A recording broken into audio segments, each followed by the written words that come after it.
Donc on est réunis ici aujourd'hui avec plus de 300 personnes sur l'économie de proximité. L'économie de proximité, c'est un des leviers principaux de la transition écologique de l'économie.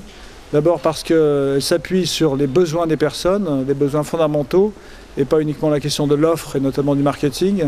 Et ensuite parce qu'elle s'appuie sur les territoires pour soutenir les petits acteurs économiques dans leur souci de coordination, de coopération entre eux. C'est ce qu'on essaye de faire en région Rhône-Alpes et c'est une pratique, un concept qui a beaucoup de succès.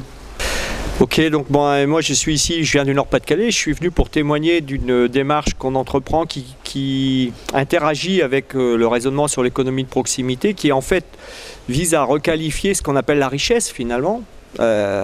Qu'est-ce qu'il y a derrière ce mot? Est-ce que c'est de l'accumulation de biens? Est-ce que c'est du PIB?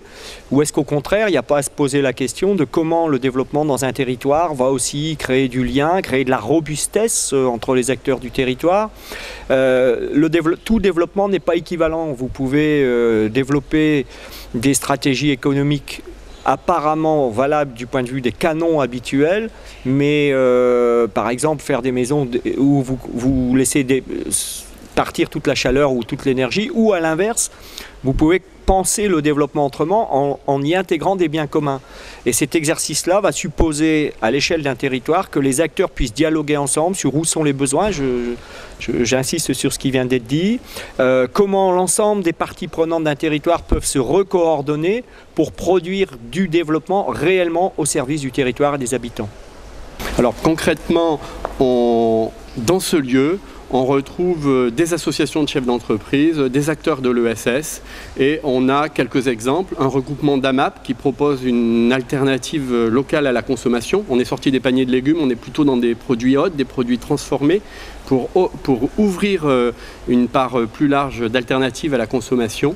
On travaille avec des associations de chefs d'entreprise, une qui est généraliste, où on travaille sur des questions de regroupement, de centrales d'achat, de capacité à se regrouper pour prendre des marchés qu'aucun d'entre nous pourrait prendre.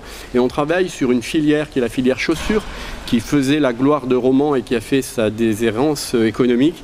Et aujourd'hui, en partant sur un principe de petites unités qui sont coordonnées les unes et les autres, qui coopèrent ensemble, on s'aperçoit que la chaussure a un avenir sur Romans si on sort de l'industrie de la chaussure et si on est dans des entreprises qui coopèrent plutôt que des entreprises qui se font la guerre.